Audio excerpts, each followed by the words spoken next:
Hi, I'm Sean Lutley, an instructional designer with Quest Software, and I'd like to welcome you to a Quest On-Demand How to Manage and Unpack Backups video demonstration.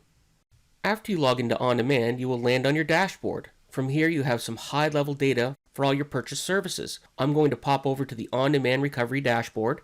From the Recovery Service dashboard, it gives you a high-level breakdown of how many backups you have, tasks that have completed or failed, along with unpacked objects, the difference feature report, which I covered in another video, and then you have your errors and if you have a hybrid connection set up.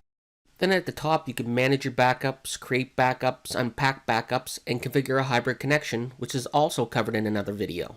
First I'm going to select the backups link.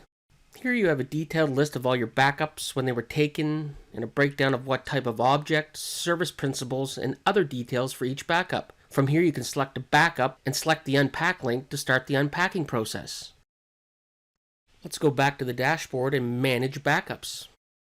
The first screen shows you your tenants if you have the schedule enabled, which means the backups are automatically taken, and then your retention is how long you keep your backups.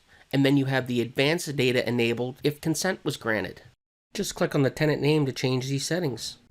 Here you can enable the schedule, to enabled or disabled. The retention policy is 1 year to 3 years.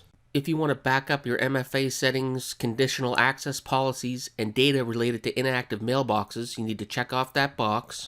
If you want to back up the MFA settings, you need credentials, and you can see right there what the required permissions are for the account that you need to collect that specific data. Then you have the test connection button, which will verify the credentials.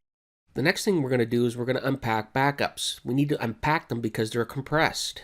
The first checkbox clears the objects that were previously unpacked, which is what Quest recommends using in most cases. Then you also have the option to unpack service principles, devices, and conditional access policies. To do this, you would have needed to specify the credentials in the Manage Backup feature that we just previously looked at. Here you can search for a certain backup. I'm just going to select the latest one and select Unpack.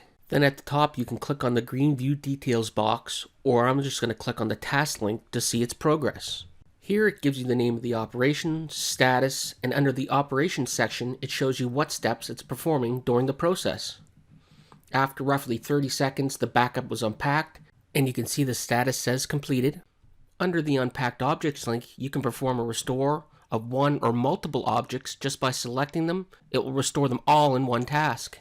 And that concludes this video demonstration. Thank you for taking the time to watch, and there'll be many more to come. To learn more about On Demand, visit us online.